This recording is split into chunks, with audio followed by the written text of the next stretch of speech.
Welcome to Rajasthan GK training. दोस्तों स्वागत है आप सभी पशु परिचर एनिमल अटेंडेंट भर्ती परीक्षा की तैयारी करने वाले सभी अभ्यर्थियों का राजस्थान जीके ट्रेनिंग के यूट्यूब चैनल पर। दोस्तों हमारी राजस्थान अध्ययन की कक्षा चल रही थी जिसमें अपनी कालीबंगा सभ्यता, आहड़ सभ्यता, गणेश्वर सभ्यता और बैराट सभ्यताओं के बारे में मोटा मोटे तौर पर जान लिया था। आज की इस कक्षा में अपन बात करेंगे राजस्थान की जो भी छोटी मोटी सभ्यताएं हैं जिनसे सवाल वन लाइनर के रूप में पूछे जा सकते हैं, उनसे संबंधित सभ्यताओं के बारे में आज के इस वीडियो में पढ़ेंगे। ठीक है, ये कंटेंट अपने राजस्थान इतिहास कला संस्कृति की पुस्तक गौरव सिंह घाणेराव की पुस्तक द्वारा लिया गया है। अगर आपको ये कंटेंट अच्छा लगे तो आप ये पुस्तक खरीद सकते हैं। ठीक है, तो चलिए बिना किसी विलंब के आज के इस वीडियो की शुरुआत करते हैं। तो अब बात करेंगे अपन बालाथल सभ्यता की जो अपने उदयपुर में है। ठीक है, बालाथल सभ्यता कहाँ पे है? उदयपुर में है। यह सभ्यता स्थल उदयपुर से 32 किलोमीटर दूर वल्लभनगर में स्थित है। कहाँ पे है? वल्लभनगर। आप बै से वे याद रख सकते हैं। ठीक है, बालाथल से वल्लभनगर याद रखना। ठीक है, ये अपने कहाँ पे है? उदयपुर के वल्लभनगर में स्थित है। 32 किलोमीटर दूर वल्लभनगर में स्थित है। ठीक है, 32 किलोमीटर याद नहीं रहे तो कोई दिक्कत बात नहीं, आपको याद रखना है बालाथल सभ्यता कहाँ पे है? वल्लभनगर में है। ठीक है, और उदयपुर में। ठीक है, इसकी खोज का श्रेय 1979 में डॉक्टर वीरेंद्र नाथ मिश्र ने की थी। ठीक है, यानी कि इसका जो खोज का श्रेय है, ठीक है, बालाथल सभ्यता जो खोज का श्रेय है वो वीरेंद्र नाथ मिश्र को जाता है। ठीक है, इन्हीं के द्वारा 1979 को वीरेंद्र नाथ मिश्र के द्वारा ही बालाथल सभ्यता की खोज की गई थी। ठीक है, इस सभ्यता की उत्पत्ति का आधार बनास नदी है। बिल्कुल बनास नदी के किनारे है ये। ठीक है, याद रखना, वैसे बालाथल वैसे बनास। ठीक है, और वैसे वल्लभनगर और वैसे ही बालाथल। ठीक है, इस तरह से आप लगातार इस चीज को याद कर सकते हैं आसानी से। ठीक है, इस सभ्यता का युग है, देखिए आधार तो कौन सा है? सभ्यता की उत्पत्ति का आधार बनास नदी। ठीक है, इस सभ्यता का जो युग है वो 3000 ईसा पूर्व से 2500 ईसा पूर्व तक था। ठीक है, बालाथल का उत्खनन कार्य 1993 ईस्वी में किसके द्वारा? प्रोफेसर वी एन मिश्रा के द्वारा। ठीक है, वी एन मिश्र के नेतृत्व में doctor V N Mishra, doctor R N Mohanty, doctor Devi Kothari, doctor Lalit Pande ने किया था। ठीक है, सबसे फेमस है वी एन मिश्र, ये नाम याद रखना।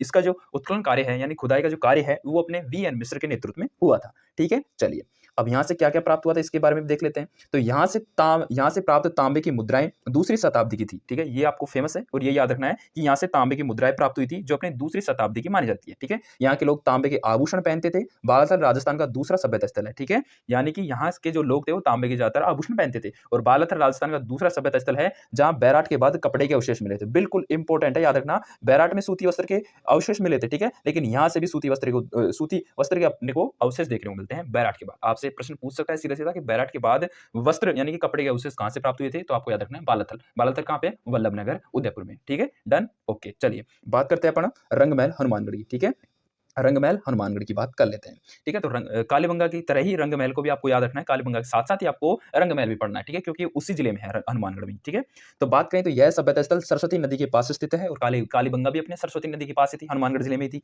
ठीक है, तो इसी तरह अपन को याद रखना है रंगमहल भी वहां की है। ठीक है, रंगमहल कालीबंगा के साथ साथ, यानी कि जो कालीबंगा है इसको कैसे याद रखेंगे? कालीबंगा काला रंग है तो काली से काला क्या है? रंग है, तो रंगमहल भी याद हो जाएगा आपके साथ साथ। ठीक है, काला क्या है? रंग है, तो रंगमहल भी अपने कालीबंगा के साथ साथ आपको पढ़ना है। रंगमहल सभ्यता और कालीबंगा सभ्यता दोनों ही सिमिलर है और वही दोनों की दोनों हनुमानगढ़ जिले में पाई गई और यही दोनों की दोनों सरस्वती नदी के पास स्थित थी। ठीक है, ये याद रखना। इसके साथ बात करें, यहाँ खुदाई से मिट्टी के बर्तन, पूजा के बर्तन, आभूषण, तांबे की मुद्राएं प्राप्त हुई हैं। इसकी खोज 1952 में ए घोष ने यानी कि अमलानंद घोष ने ही की थी। ठीक है, और कालीबंगा की खोज भी अमलानंद घोष के द्वारा ही की गई थी। ठीक है, बिल्कुल घबराने की आवश्यकता नहीं, सिर्फ एक ही है। ठीक है, लेकिन वास्तविक निर्धारण किया था किसने? 1993 में हन्ना रेड्डी ने। किसने? हन्ना रेड्डी ने। ठीक है, हनुमानगढ़ से याद रख लेना हन्ना रेड्डी। ठीक है, हनुमानगढ़ से हन्ना रेड्डी याद रख लेना, बिल्कुल खत्म। ठीक है, चलिए और क्या याद रखोगे कि रंगमहल सभ्यता में 105 तांबे की मुद्राएं प्राप्त हुई। कितनी? 105 तांबे की मुद्राएं यहां से प्राप्त हुई हैं और हनुमानगढ़ के बड़ोपल व डावरी में भी इसी प्रकार की सामग्री मिली है। ठीक है, बड़ोपल और डावरी ये भी एक तरह के क्या है? सभ्यता स्थल थे छोटे छोटे। ठीक है,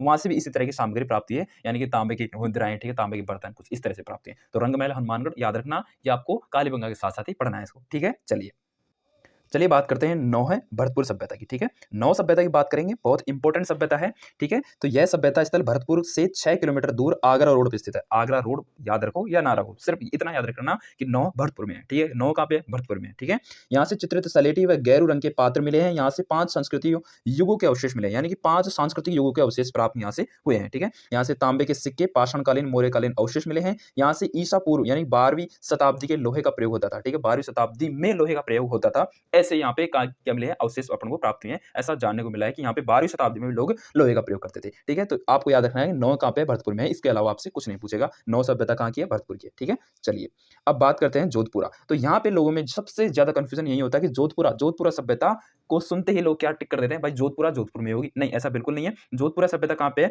जोधपुरा सभ्यता अपने कोटपुतली बहरोड में है। बिल्कुल नए जिले के आधार पर कहाँ पे है, कोटपुतली बहरोड में। कहाँ पे है, कोटपुतली बहरोड में। याद रहेगा, बिल्कुल सर याद रहेगा। ठीक है, कोटपुतली बहरोड में है जोधपुरा सभ्यता। यहाँ से लोहा प्राप्त करने की प्राचीनतम भट्टियां प्राप्त हुई है। यहाँ से बिल्कुल, यहाँ से सलेटी रंग के चित्रित मृतबाण यानी मिट्टी के बर्तन भी मिले हैं। यहाँ से शुगु एवं कुषाणकालीन अवशेष भी मिले हैं। इस सभ्यता स्थल से 2500 ईसा पूर्व से लेकर के 2 ईसा पूर्व तक के अवशेष यहाँ से प्राप्त हुए हैं। ठीक है, याद रहेगा, बिल्कुल, बस आपको कुछ नहीं याद रखना है। इस सभ्यता से आपको जोधपुरा कहाँ पे है, कोटपुतली बहरोड में, इतना याद रखना है। ठीक है, जोधपुरा जोधपुर में नहीं है, जोधपुरा अपने कोटपुतली बहरोड में है। ठीक है, चलिए अब बात कर लेते हैं अगली सोनारी सभ्यता की। सोनारी सभ्यता नीम का थाना में। ठीक है, नीम का थाना पहले सीकर में थी, लेकिन अब नीम का थाना में। ठीक है, याद रखना, सोनारी नीम का थाना। ठीक है, नीम का थाना जिला हो चुका है, तो नीम का थाना ही अपन को टिक करना है। ठीक है, तो इस स्थल से लोहे युगीन संस्कृति के अवशेष प्राप्त हुए हैं। यहाँ से लोहे प्राप्त करने की भारत की प्राचीनतम भट्टियां मिली है। तो ये प्रश्न आपका बन सकता है कि भारत की प्राचीनतम भट्टियां कहां से मिली है। तो भारत की प्राचीनतम लोहा प्राप्त करने की भट्टियां सोनारी सभ्यता से मिली है और नीम का थाना से ये सभ्यता स्थित है। ठीक है, ये आपको याद रखना है। सोनारी से धोकनी प्रयुक्त धमन मिट्टी के अवशेष प्राप्त हुए हैं। धोकनी प्रयुक्त दमन भट्टी के क्या मिले हैं, अवशेष प्राप्त हुए हैं। ठीक है, लोग यहाँ पे चावल का प्रयोग करते थे तथा कृषि व आखिर पर आरक्षित थे। यानी कि चावल का प्रयोग करते थे, चावल तो खाने के लिए प्रयोग करते थे, यानी कि चावल किससे प्राप्त होगा, कृषि से। ठीक है, तो चावल का प्रयोग करते थे तथा कृषि व आखिर पर आरक्षित थे। आखिर यानी शिकार, यानी शिकार पर ये क्या थे, लोग आरक्षित थे, यानी कि शिकार पर और कृषि पर ये क्या थे, निर्भर थे। पशुपालन यहाँ से प्राप्त नहीं हुआ। ठीक है, याद रहेगा। ओके, यहाँ से लोहे का प्याला भी मिला है। तो बिल्कुल लोहे की भट्टी मिली है तो लोहे का प्याला भी मिलेगा। ठीक है, चलिए अब बात कर लेते हैं सौंती सभ्यता। तो सौंती सभ्यता दोस्तों अपने कहाँ पे है, बीकानेर में। सौंती कहाँ पे है, बीकानेर में। सौंती बीकानेर। ठीक है, याद रहेगा, सौंती सभ्यता कहाँ पे है, बीकानेर में। ठीक है, बीकानेर में है। ठीक है, जैसे बीकानेरी भुजिया, कुछ बीकानेरी जो भुजिया होते हैं किस किस प्रकार के होते हैं, सौंती होते हैं, कि मतलब कि यानी कुरकुरे टाइप में होते हैं, बढ़िया शानदार। ठीक है, तो उसी प्रकार से आपको याद, सौंती का अर्थ होता है, सौंती मतलब कि अच्छा, शानदार। ठीक है, खुशनुमा। ठीक है, तो इस तरह से आप याद रख सकते हैं। सौंती कहाँ से, बीकानेर से। ठीक है, यह सभ्यता स्थल कालीबंगा के प्रथम नाम से प्रसिद्ध है। बिल्कुल, अब तो आपको याद ही रखना होगा, क्योंकि यह सभ्यता स्थल कालीबंगा प्रथम के नाम से प्रसिद्ध है। तो आपसे प्रश्न ऐसे पूछ सकता है कि सौंती कहाँ पे है, तो सौंती बीकानेर जिले में है और यह सभ्यता स्थल कालीबंगा प्रथम के नाम से प्रसिद्ध है। तो आपसे पूछ ले कि कालीबंगा प्रथम के नाम से कौन सी सभ्यता स्थल प्रसिद्ध है, तो आपको याद रखना है सौंती बीकानेर वाली। ठीक है, यह एक प्राग हड़प्पाई सभ्यता है। ठीक है, यह एक प्राग हड़प्पाई स्थल है। इसकी खुदाई अमलानंद घोष ने की थी। बिल्कुल, अमलानंद घोष ने की थी। क्यों की थी, क्योंकि अमलानंद घोष ने ही कालीबंगा सभ्यता खुदाई की थी। भाई खुदाई तो अमलानंद घोष ने की थी, लेकिन इसकी खोज, सॉरी, अमलानंद घोष ने कालीबंगा की खोज की थी। ठीक है, और कालीबंगा के साथ साथ लगे हाथ रंगमहल की खोज की थी। ठीक है, और लेकिन सौंती बीकानेर सभ्यता की जो खुदाई का श्रेय है वो अमलानंद घोष को जाता है। ठीक है, और कब की थी, 1953 में हुई थी। ठीक है, संभवतः कालीबंगा के लोग पहले यहाँ रहते थे। बिल्कुल, इसलिए तो इसको कालीबंगा प्रथम के नाम से जाना जाता है। शायद कालीबंगा के लोग सौंती में रहते हुए फिर सौंती से उठकर कहाँ चले गए, सौंती से उठकर कालीबंगा चले गए। ठीक है, हनुमानगढ़, पहले मान ली बीकानेर में रहते होंगे, फिर बीकानेर से हनुमानगढ़ चले गए। भाई बीकानेर संभाग में तो हनुमानगढ़। ठीक है, हनुमानगढ़, अनूपगढ़, श्रीगंगानगर, बीकानेर, ये 3-4 जिले ही तो हैं बीकानेर संभाग में। तो इस तरह से आपको याद रखना है। ठीक है, तो सौंती कहाँ पे, बीकानेर में है। इसको कालीबंगा प्रथम के नाम से जाना जाता है। ठीक है, बस इतना याद रखना है, क्योंकि अमलानंद घोष ने इसकी खोज का श्रेय जाता है और अमलानंद घोष के नेतृत्व में ये अपने क्या हुई थी, उत्खनन कार्य हुआ था। ठीक है, तो इतना आपको याद रखना है। ऐसा माना जाता था कि कालीबंगा के जो लोग थे वो पहले यहीं पर रहते थे, फिर बाद में कहाँ गए, कालीबंगा में गए। ठीक है, चलिए अब बागोर से आप याद रखना भीलवाड़ा। ठीक है, बागोर, बासे भी। ठीक है, तो बासे भीलवाड़ा। ठीक है, बागोर अपनी भीलवाड़ा, इस सभ्यता स्थल का उत्पत्ति आधार कोठारी नदी है। बिल्कुल आपको याद रखना है कि कोठारी नदी के किनारे स्थित है बागोर सभ्यता, और बागोर कहाँ पे, भीलवाड़ा में है। ठीक है, इसका काल आपसे पूछ रहे तो 3000 ईसा पूर्व माना जाता है। डॉक्टर वीरेंद्र मिश्र ने इस सभ्यता स्थल का उत्खनन कार्य 1967 में किया था। ठीक है, 1967 में किया था। यहाँ से मछली मारने, जानवरों का शिकार करने, ठीक है, और चमड़ा छीलने, ठीक है, यानी कि उत्खनन कार्य 1967 में किया गया था वीरेंद्र मिश्र के द्वारा। ठीक है, और ये कोठारी सभ्यता स्थल यानी कोठारी नदी के किनारे स्थित है। ठीक है, और यहाँ से क्या क्या प्राप्त हुए, मछली मारने, जानवरों का शिकार करने, चमड़ा छीलने, छेद निकलवाने के औजार यहाँ से प्राप्त हुए हैं। ठीक है,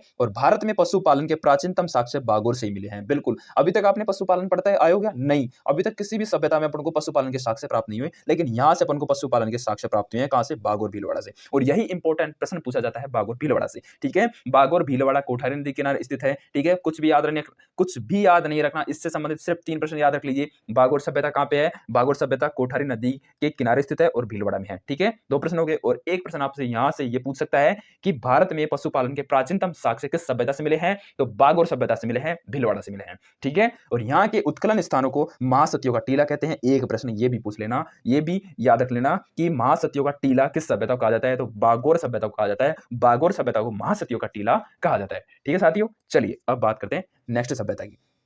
तो नेक्स्ट सभ्यता है नगर या उनियारा। ठीक है, नगर नगर सभ्यता कहां पे? उनियारा में है। उनियारा याद नहीं रहे तो टोंक याद रखना। ठीक है, एक नगरी है, याद रखना, एक नगरी है चित्तौड़गढ़ की, लेकिन एक नगर है टोंक का। नगर टोंक का, नगरी चित्तौड़गढ़ की। नगर टोंक का, नगरी चित्तौड़गढ़ की। ठीक है, चलिए तो नगर नगर अपने उनियारा में टोंक जिले में है। ठीक है, चलिए उनियारा एक कस्बा है। ठीक है, तो नगर संस्कृति उनियारा कस्बे के पास टोंक जिले में विकसित हुई थी। यहाँ मालव नगर स्थित था। कौन सा? मालव नगर स्थित था। यहाँ से सिक्के, मुद्राएं तथा गुप्तकालीन लेख मिले हैं। ठीक है, आपको इससे संबंधित कुछ भी याद नहीं रखना, सिर्फ आपको ये याद रखना है कि नगर सभ्यता किस जिले से संबंधित है? टोंक जिले से संबंधित, बस इसके अलावा कुछ भी याद नहीं रखना। Okay, done. ठीक है, अब नगरी पूछ सकता है, तो नगरी चित्तौड़गढ़ से है। ठीक है, इसका प्राचीन नाम क्या था? मध्यमिका था। ठीक है, चित्तौड़गढ़ का प्राचीन नाम क्या था? मध्यमिका था। ठीक है, इसकी खोज 1904 में डॉक्टर भंडारकर ने की थी तथा बाद में 1962 ईस्वी में खुदाई की गई थी। इस स्थल में सीवी जनपद के सिक्के मिले हैं। यहाँ से नगर सुरक्षा हेतु बनाई गई दीवार के अवशेष भी प्राप्त हुए हैं। बस आपको याद रखना है भाई,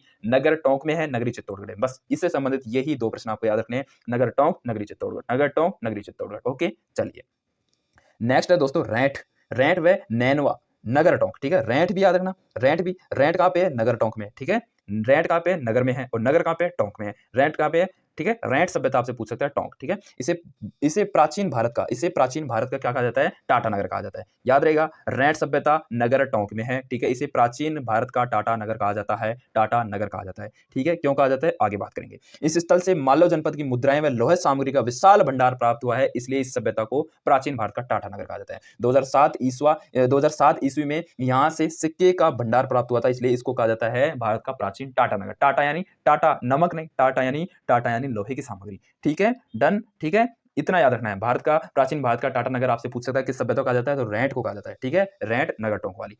ठीक है, चलिए अब नेक्स्ट बात कर लेते हैं तिलवाड़ा। तिलवाड़ा कहाँ पे? बालोतरा में है। तिलवाड़ा बालोतरा में है, बिल्कुल। यह सभ्यता स्थल लूणी नदी के किनारे है। लूणी नदी खारी नदी है। ठीक है, उसके किनारे स्थित है। ठीक है, इस सभ्यता स्थल का काल 500 ईसा पूर्व से 200 ईसा पूर्व तक था। इस सभ्यता से उत्तर पाषाणकालीन अवशेष प्राप्त हुए हैं। बस आपको कुछ याद नहीं रखना। तिलवाड़ा कहाँ पे? बालोतरा में। तिलवाड़ा कहाँ पे? बालोतरा में है। तिलवाड़ा कहाँ पे है? बालोतरा में है। बालोतरा पहले किस में था? बाड़मेर में था, लेकिन बालोतरा अब दूसरा जिला बन चुका है। बिल्कुल बन चुका है। ठीक है, बिल्कुल बन चुका है। जोधपुर क्या रखना है? जोधपुर जो संभाग है उसका ही ये जिला है। ठीक है, जोधपुर संभाग में कौन कौन से जिले हैं? एक जोधपुर खुद, जोधपुर ग्रामीण, फलौदी, जैसलमेर, बाड़मेर, बालोतरा। ठीक है, तो अपने बालोतरा में स्थित है तिलवाड़ा। ठीक है, चलिए नेक्स्ट आपसे पूछ सकता है कि सुखपुरा सभ्यता, नया गांव, भीलवाड़ा। ठीक है, सुखपुरा सभ्यता आपसे पूछ सकता है, और भीलवाड़ा के नाम से नहीं पूछता, नया गांव के नाम से पूछता है। ठीक है, तो सुखपुरा कहाँ पे है? तो आप ऑप्शन में देगा नया गांव। ठीक है, तो नया गांव याद रखना। ठीक है, आप इसको कैसे याद रखोगे?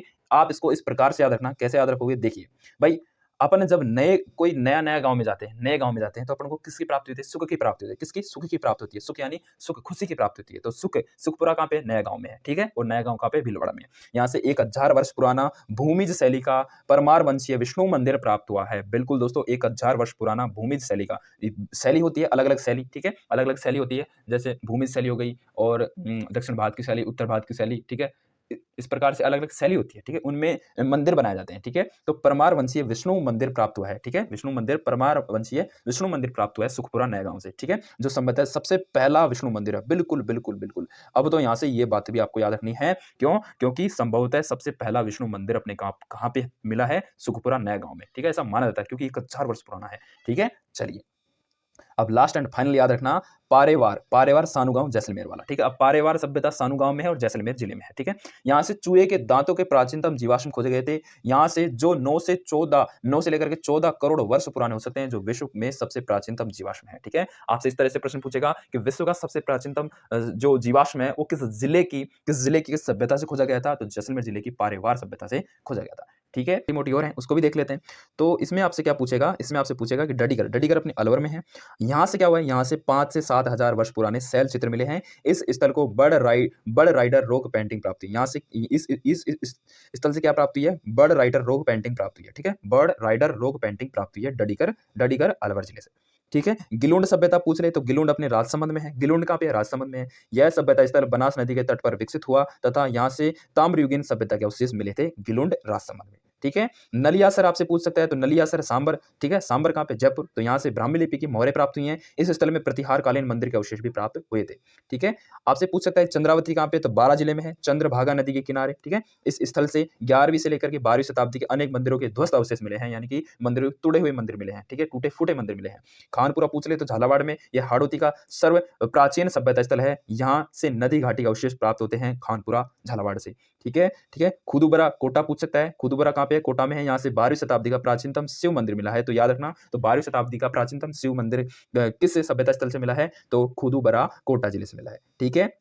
अगला पूछ सकता है गंगाधार, झालावाड़ में है गंगाधार सभ्यता, ठीक है। यहाँ से गुप्तकालीन मंदिर की संरचना से जुड़ा पूरा अवशेष प्राप्त हुआ है, ठीक है। कुम्हारिया सभ्यता भिनाई, भिनाई कहाँ पे? टोंक में है। यहाँ से पाषाणकालीन व आहड़ सभ्यता के अवशेष प्राप्त हुए हैं, ठीक है। चलिए, बांका गांव पूछ सकता है, तो बांका गांव भीलवाड़ा, ठीक है। यहाँ से राज्य की पहली अलंकृत गुफा खोजी गई थी, यह याद रखना भाई। और कुछ याद रखो या ना रखो, लेकिन बांका गांव भीलवाड़ा जरूर याद रखना, क्योंकि यहाँ से राज्य की पहली अलंकृत गुफाएं खोजी गई थी, ठीक है। भीनमाल झालोर में है। यहाँ से प्राप्त मृत पात्रों व रोमन एम्फोरा अंकित मिला है, ठीक है। इससे कोई फर्क नहीं पड़ता, ठीक है। अगला है डोरा थोरा या शिवबाड़ी। डोरा थोड़ा अपने शिवबाड़ी में, शिवबाड़ी बीकानेर में। यहाँ से पाषाणकालीन युग के अवशेष मिले हैं, ठीक है। और आपको याद रखना है टांटोली, टांटोली केकड़ी में है। यहाँ से खुदाई के दौरान प्राचीन जैन प्रतिमाएं प्राप्त हुई हैं। सांबर जयपुर से अपने प्रतिहारकालीन मंदिर के अवशेष मिले हैं, ठीक है। जहाजपुरा शाहपुरा से महाभारतकालीन अवशेष मिले हैं, ठीक है। ईसवाल उदयपुर से लौह कालीन सभ्यता के अवशेष मिले हैं। दर अपने कहाँ पे? भरतपुर में है, ठीक है। नौ भी कहाँ पे? भरतपुर में है। तो पाषाणकालीन सभ्यता के अवशेष प्राप्त हुए हैं। गड़दड़ा बूंदी में है। यह अपने